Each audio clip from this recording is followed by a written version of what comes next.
So hello again. This is our fourth and actually last meeting about plasmids, their diversity and necessity in nature and for bacterial cells.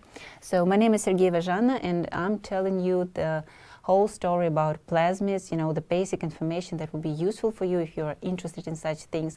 But this will be our last meeting because I think that I will give you just one more bonus lecture about mobile genetic elements.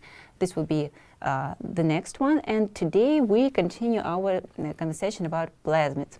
And we already discussed the main properties of plasmids, their sizes, copy number, incompatibility, and possibility of existing together within one cell. We talked about the properties that plasmids can bring into the bacterial cell. We talked about the isolation of plasmids, how can we get them out of bacterial cells and use them. And today we're actually going to talk about the idea of using plasmids in biotechnology. So we're talking about vectors. So first of all, let's sort of let me remind you that we are talking about plasmids that are present within bacterial cells. So bacterial cells have chromosome and plasmids. And plasmids can carry some sort of interesting genes like antibiotic resistance. So if the plasmid has, if the bacterial cell has this plasmid, it is resistant to antibiotics. If it loses this plasmid, it becomes sensitive to antibiotics. As human beings, we are interested in bacterial cells of losing their resistance. But in nature, it's really better for bacteria to be resistant so it can survive. And anyway, it's like carrying additional luggage, but I've already talked about it in our first meetings. Today, we'll talk about molecular markers, vectors, and everything about using plasmids in biotechnology. So, if our plasmid of interest has these antibiotic-resistant genes, these are molecular markers. We can, check whether the cell contains the plasmid or not, because if the cell contains the plasmid, it grows on antibiotic. If it doesn't contain the plasmid, it dies on the antibiotic, so it won't grow. Before we start talking about vectors, we must understand the general structure of plasmids, the idea, well, what parts are necessary for the plasmid. So this is really simple because basic plasmid contains origin of replication, the starting point of replication. Replication means that it makes copies of itself. So this starting point is very important because this is why plasmids are autonomous. They can replicate autonomously. This origin of replication, antibiotic-resistant genes, so they are really necessary if we want to understand whether our bacterial cell has this plasmid or not. So it's like a marker of presence of this plasmid in the bacterial cell. And also we talk about cloning sites and new genes that we can put into this plasmid and make it a vector. So we have the plasmid, we can make some cuts, we can cut the circle, we can put in a new gene, any gene of interest, any gene we would like to, and then we receive the recombinant DNA, the recombinant molecule. Usually people are very afraid of these recombinant technologies, genetically modified organisms. They think that these are some sort of monsters. They are afraid of them, that they can influence people somehow. Well, anyway, these processes, they take place in nature every day because plasmids and other mobile genetic elements, and we are going to talk about mobile genetic elements in our next meeting. So these plasmids and these mobile genetic elements, this is their life actually, these recombinant technologies. This happens to them all the time, all these insertions, mutations, all this silencing of genes, and these are absolutely natural processes. Scientists simply take the idea, and we don't wait for a moment that will happen and from some sort of gene, but we just take the gene of interest and we create the moment where we can create the recombinant DNA and use it in our life, use it in biotechnology, use it in medicine, help cure people, create vaccines. So all these things can be based on these technologies, and these are absolutely natural processes. There is nothing scary about this. Yes, these technologies can be dangerous, but it depends on the people who do it, not on the idea or the natural processes that again, I repeat, take place in nature almost every day in our bodies, in plants and animals and bacteria. So these recombinant processes, they take place all the time. So this is absolutely natural. This is what creates evolution, development, and all the other things. When we talk about the creation of vector, we must take into account some important points. Some of them are more important to us in one studies, others are more important in other studies, but anyway, there is some sort of pool of these points, so let's just take a look at them. First of all, remember that plasmids can be present in cells in different copy numbers, low copy number, high copy number, and we can choose what is our goal and how many copies we need. If we talk about the cloning vector, the vector that will give us more clones of our new gene of interest, so we need high copy number vectors. If we talk about the expression, the synthesis of product, the production of some sort of protein or an enzyme, so we don't need high copy number vectors. It depends on the study that we want to bring, so that we choose the copy number of the plasmid, or the plasmid with certain copy number. Compatibility.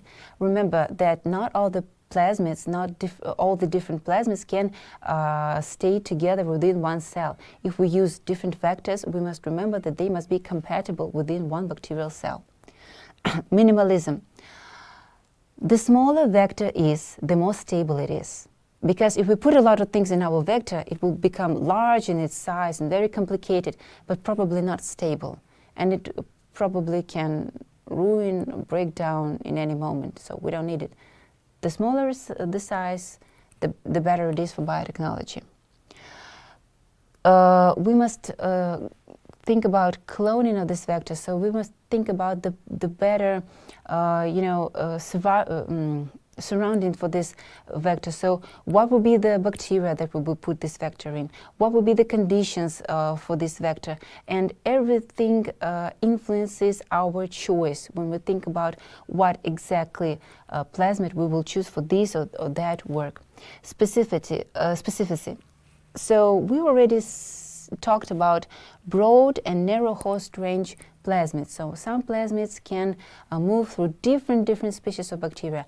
Others they prefer to stay within one or two related species, so they are narrow host range. And it also depends on the goal. What is our goal? What is the goal of the creation of vector? Whether we need to work with only one species or one bacteria, or we want to make it possible to bring our vector to different types of bacteria. So we will choose the vector depending, the plasmid for creation of vector depending on this specificity. And stability, well, again, I already said that if we create something, we want this vector to be stable. We want this gene to stay within the vector, not to get lost. We want this vector to be stable in the bacterial cell, not to eliminate this bacterial cell. So these are the main points that we just take into account when we think about the vector creation. Before we talk about the creation of vectors, we must understand what is restriction, restrictases, what is restriction analysis, because this is the key point leading us to cloning of genes. Remember on our previous meeting, we talked about electrophoresis and we saw the samples on the gel. And now you also can see that here are present these samples, but there are a lot of them. because they were already restricted. They were cut by enzymes. So restrictases are enzymes that can cut the DNA, but they do it in particular places. So they recognize very special sites and they cut the DNA exactly in this site. There can be only one point on the whole DNA, for example, plasmid DNA, only one point, and our enzyme will cut in only one point. There can be a few points, there can be hundreds of points for one and the same enzyme, and depending on it, it can cut our plasmid DNA, for example, into pieces, 2 pieces, 3 pieces, 10 pieces, and we can see it on the restriction analysis. So this is the same electrophoresis, only we have not the whole plasmid genome, plasmid DNA, but cut into pieces by enzymes, and we can also count the size of these fragments, and if we put them together, we will receive the size of the whole plasmid. How can we use it in biotechnology? The simplest example is here. Take a look, please. This is the restriction analysis of plasmid. You can see that these stripes are on one and the same level, so this is one and the same fragment. This fragment and this fragment, they differ in sizes. This one is much heavier. That's because this fragment contains this one and transposon. So the plasmid acquired transposon, became larger, we cut it with enzymes, and now we know where exactly our insertion took place. We know that it took place right here, and we can build a restriction map. We can find out where are the fragments from each and every enzyme, and now we can know that, for example, if we cut this DNA with some sort of enzyme, we can cut the resistance to antibiotic genes. We can put our gene of interest into some certain place, like using multiple cloning sites. Multiple cloning sites are actually very interesting and very useful in biotechnology. We can use any of these sites for cloning. It means you have a cake, you have a plasmid, you have a cake. Let's compare it with a cake. You see it, you can smell it, but you don't know what's inside. You need a knife to cut it. You can cut it into you can cut one piece, you can cut it into pieces, and you can take a look inside, what's inside. So the same thing is with the plasmid. We have the plasmid, but we don't know what's the map of the plasmid, how to understand where we exactly are. And one of the possible methods is using restrictases, using these enzymes, because we can cut the DNA, and it will be like points for us to understand where we are on its DNA. And multiple cloning sites are actually very good for cloning, because you can see that here are a lot of enzymes, but they have only one cutting site on this plasmid, only one. So if we use any of them, it will cut the DNA only in this one place, only here. If we use any of other enzymes, it can cut here or simultaneously here, and it will be difficult for us to understand where exactly is our new gene that we want to put in our vector. But if we talk about multiple cloning sites, we already know that our gene will be right here, because this is the only place where these enzymes can cut this plasmid DNA. And so we use them to create recombinant DNAs, to create vectors. Here you can see, this is the plasmid that we talked about, origin of replication, antibiotic-resistant genes, any other selectable marker. This can be additional resistance to any other antibiotic. You can see that we have the gene of interest, and these are the bacterial cells that have the plasmid. These are without plasmid. We have the antibiotic influence in these cells, and the cells, bacterial cells that do not have the plasmid, they just simply, they die. So let's come back to our plasmid. Here you can see the gene of interest, and we can use transformation, electroporation to put our new vector into the bacterial cell. So this gene is actually under the promoter. It means that we can receive the product of this gene. It will express, and we will receive some sort of product. So the product that is encoded by this gene. We can use enzymes to put any other gene of interest, and you can see that we have here actually multiple cloning site. So one cut for each enzyme, and we will know exactly where is the place where our new gene is on this vector, the exact place. And we can change it for any other gene of interest. We can use genes to put them into this vector and bring it to any cell of interest. For example, if we use green protein, green fluorescence protein, and we will put it within the cell. So this cell will become green and fluorescent, and we can check that this one is a recombinant bacteria.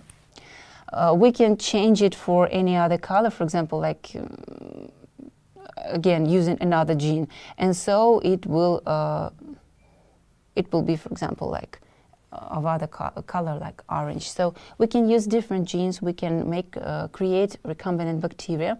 And one more time, here is our vector plasmid that will become a vector if we put something inside.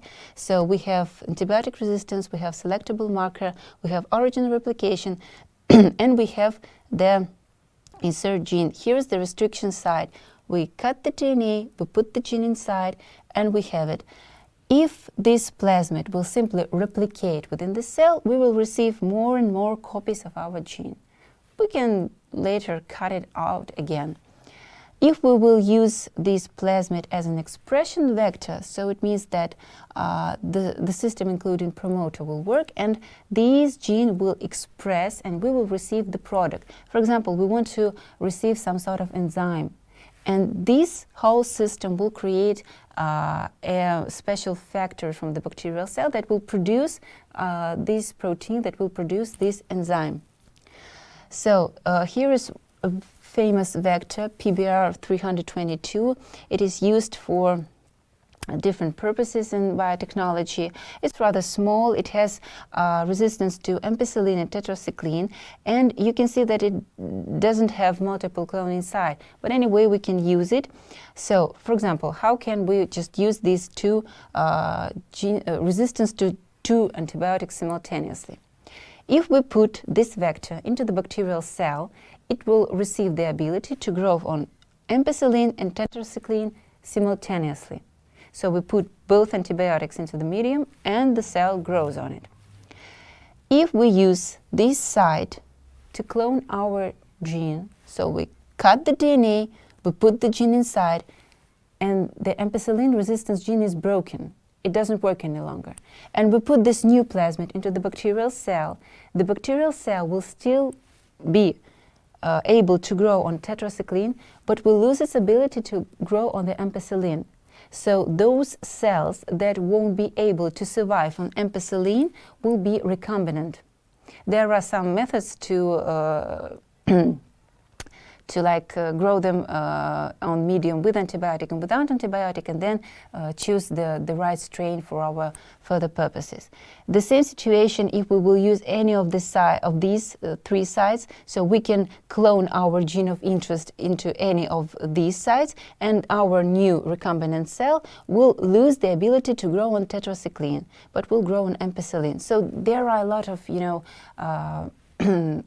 possibilities to use vectors, to use them for cloning of genes, to use them for production of proteins and other substances. So one more time to make it clear. Where is our video? Here it is. So here is the plasmid. Here is the origin of replication, so the starting point for the replication of plasmid, because it's an autonomous mobile genetic element. Ampicillin sensitive cell, we put the plasmid inside and it becomes resistant.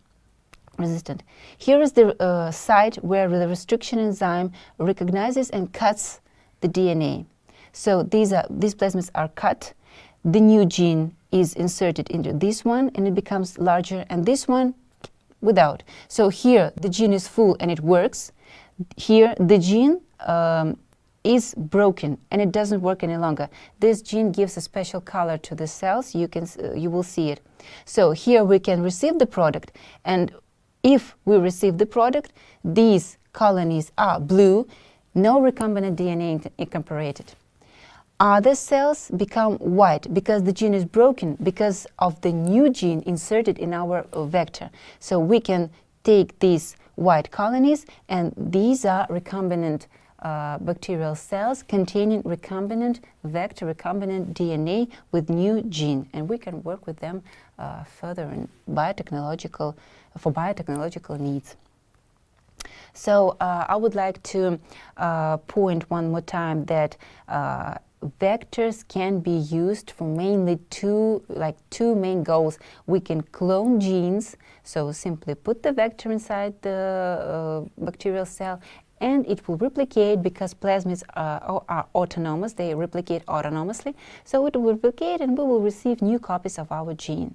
Or we can use the whole system, the plasmid, the bacterial cell, to receive some sort of product that is encoded by the gene. So we put it into the plasmid and it starts to express, and we can get any product, any new protein in the organism that didn't have this protein before we put the vector inside. So this is the idea of using plasmids as vectors in biotechnology, and this is just